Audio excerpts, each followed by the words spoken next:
Who's your favorite fiction author? I don't have much time or patience for fiction. I like to live in the real world, but sometimes I'll dip into the likes of a Tom Clancy.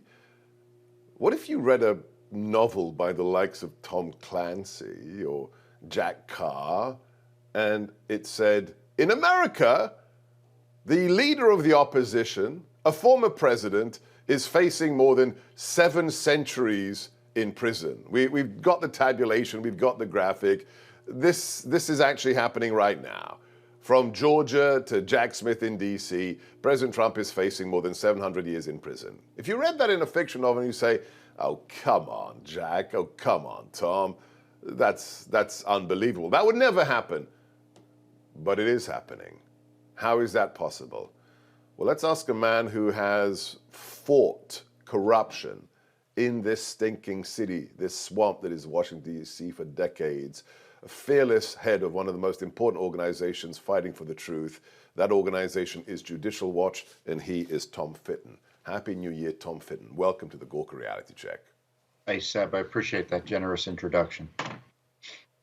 Well, it's totally deserved. So you've been doing this for many, many years now. Judicial Watch needs to be supported by all of our Newsmax listeners and viewers. Can you tell me something? Did you ever think, after what you've been doing for decades, that we would be where we are today, with political prisoners after January 6th, 250,000 illegal surveillance wires against innocent Americans, and the leader of the opposition facing 700 plus years in prison? Did you expect this?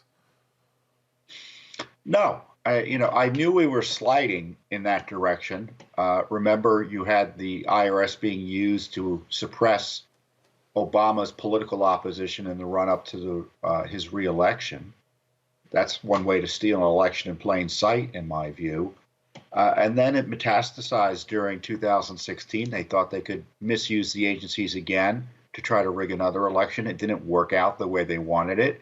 So they began a seditious effort against Trump. So I guess when you follow sedition with mass prosecutions of your political enemies in the next administration, I guess it shouldn't be too much of a surprise. But when you talk about hundreds of years in jail for a political opponent of an administration, or in the case of Fulton County, Georgia, you have this terrible corruption at the meta level, right, targeting Trump, but also this base personal corruption. You've got the combination of like Russian absurdists who covered the Soviet oppression of dissidents with Tom Wolfe's bonfire of the vanities and the decay of corruption in our big cities. All coming to a head to try to destroy our republic. Well, let's talk about that. We can make Tom, light let's of it, talk but about. You mentioned times, Fannie Willis.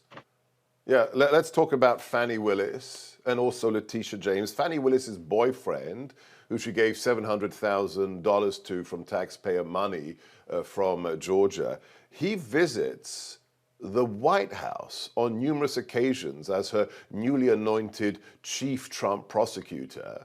And then we have not just that headline about him, about Fannie Willis's, hitman, lover boy, but we have Letitia James from the state of New York doing what? Visiting the White House and being listed on the visitor logs. Tom Fitton, what is an Atlanta prosecutor and a state of New York law enforcement official visiting the Biden White House? Explain that to me. Well, those are the sorts of questions American citizens should be asking. I think there's no good answer to them. And maybe there is a good answer in the sense that it was some sort of broad public event and they were just one of hundreds of people there. But the other information suggests that there were more detailed meetings. And the bigger question is, in addition to what was going on with the White House, what was going on with the January 6th committee, that rump committee under Nancy Pelosi, and the Biden Justice Department. There's a cabal. It's a national Democratic Party conspiracy to try to turn this country into a one-party state by jailing Biden's #1 political opponent and we're just filing an amicus brief on this issue today, trying to take him off the ballot.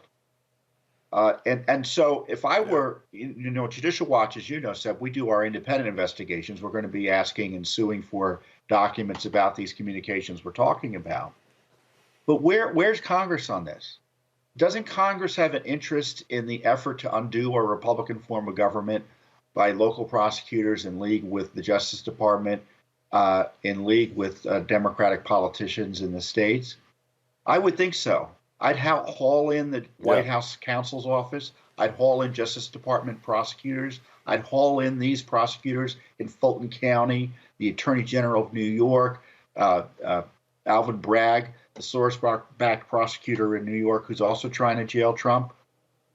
Instead, they're just figuring out ways of how to keep the money flowing to all of these people. Yeah. Not just trying to jail Trump, individuals who campaigned for their positions on jailing President Trump. That's how corrupt these people are.